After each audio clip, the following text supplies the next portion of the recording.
Bien, buena parte de la población española y millones de telespectadores de todo el mundo han seguido con mucho interés los partidos que han disputado el Fútbol Club Barcelona y el Real Madrid estos días. Mañana jugarán el último de esta serie que hay que reconocer como apasionante y fantástica. Los partidos entre el Barcelona y el Madrid son uno de los grandes espectáculos audiovisuales de nuestra era. Los derechos de estos partidos se cotizan en todo el planeta, pero más allá del resultado deportivo, del trasfondo económico y de la emoción personal y colectiva que comporta, ¿no?, la incertidumbre del resultado, ¿qué mensajes vinculan estos partidos? ¿Qué es lo que enseña un Barça-Real Madrid? ¿Qué modelos y referentes ofrecen a la población y en especial a los más jóvenes? ¿Qué potencialidad tienen estos partidos como transmisores de valores sociales y personales? Vamos a reflexionar, no se preocupen sobre ello, nos ayudarán a entender un poco mejor esta situación nuestros invitados, quienes han reflexionado sobre el deporte y su capacidad para difundir valores en la sociedad. Paso a presentarles a Javier E. Olivera, profesor del Instituto Nacional de Educación Física de Cataluña en Barcelona y director de su prestigiosa revista Apunts sobre educación física y deportes.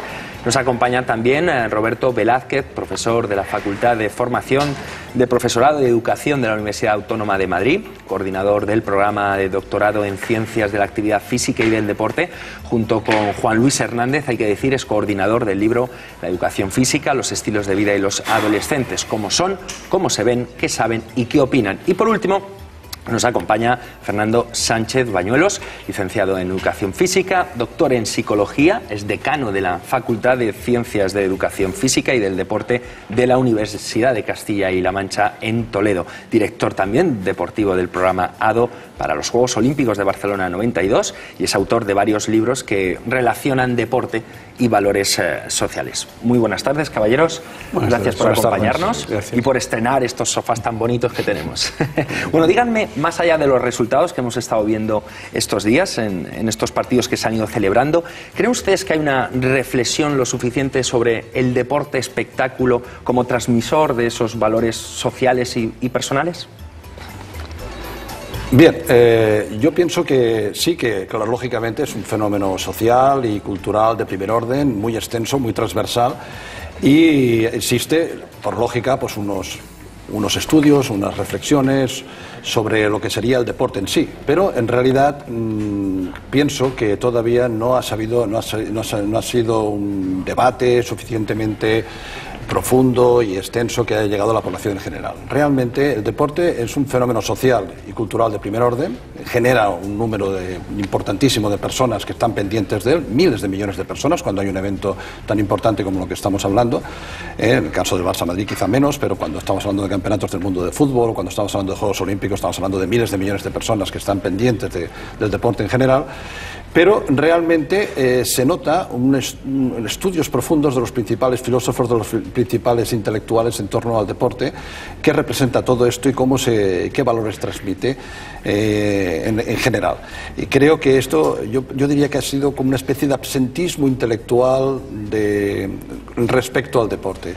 Pero en cambio, realmente el deporte transmite valores, mensajes, y para mí es como un gran espejo, un espejo de lo que representa la sociedad actual. Es para mí un microcosmos de nuestra sociedad y se refleja todo lo que hay en ella, es decir, todos los valores, todos los conflictos, todos los hábitos, todas las mentalidades, las ideologías, y además radicalizadas, porque de alguna manera hay una polarización cada vez creciente en torno a la adscripción a uno u otro sector, a lo que representa un bando y otro bando, una tribu y otra tribu, un equipo y otro equipo, y de hecho pues cuando se enfrentan pues como una especie de guerra virtual, de una guerra incruenta, pero sí que es verdaderamente un encuentro, un choque importante de tensiones, de enfrentamientos,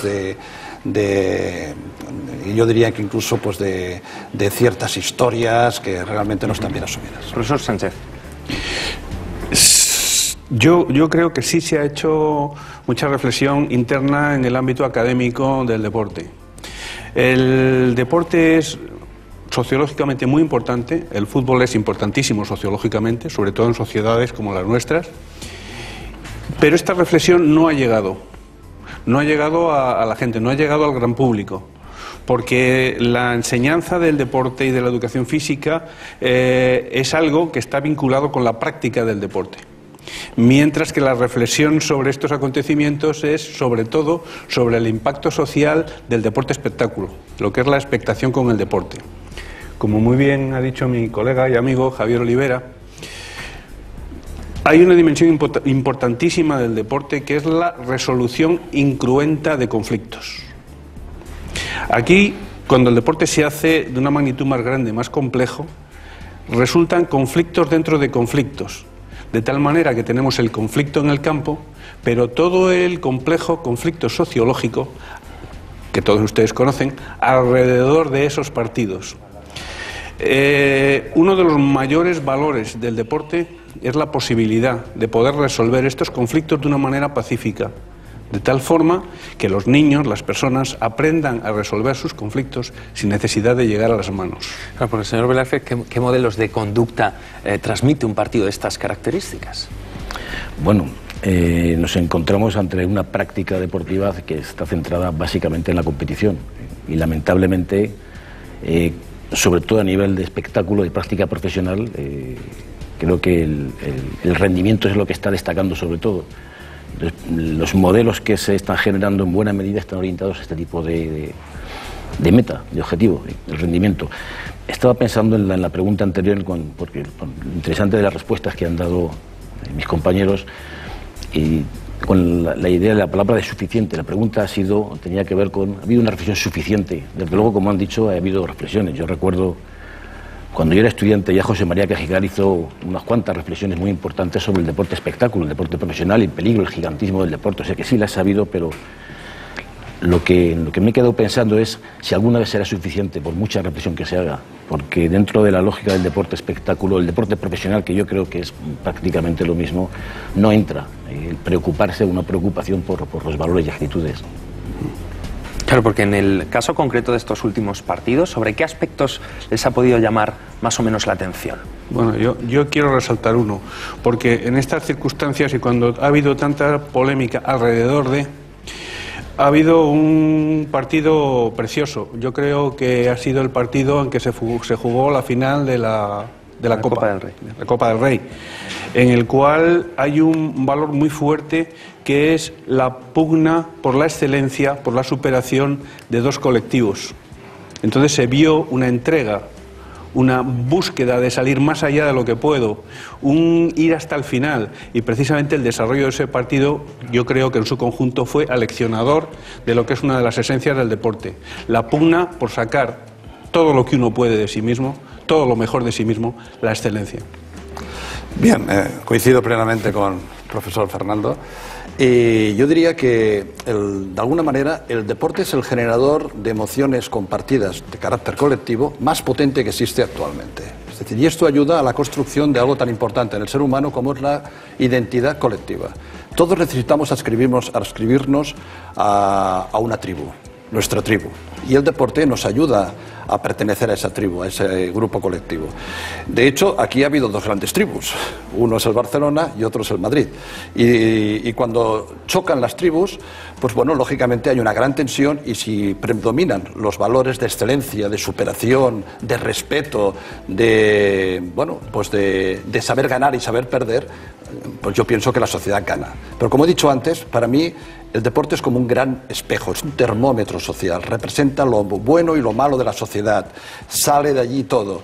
Y de hecho, pues nosotros a veces aquí partidos que surge lo peor, las miserias sociales, y en otro lado y en otras ocasiones, afortunadamente, salen las grandezas de la sociedad.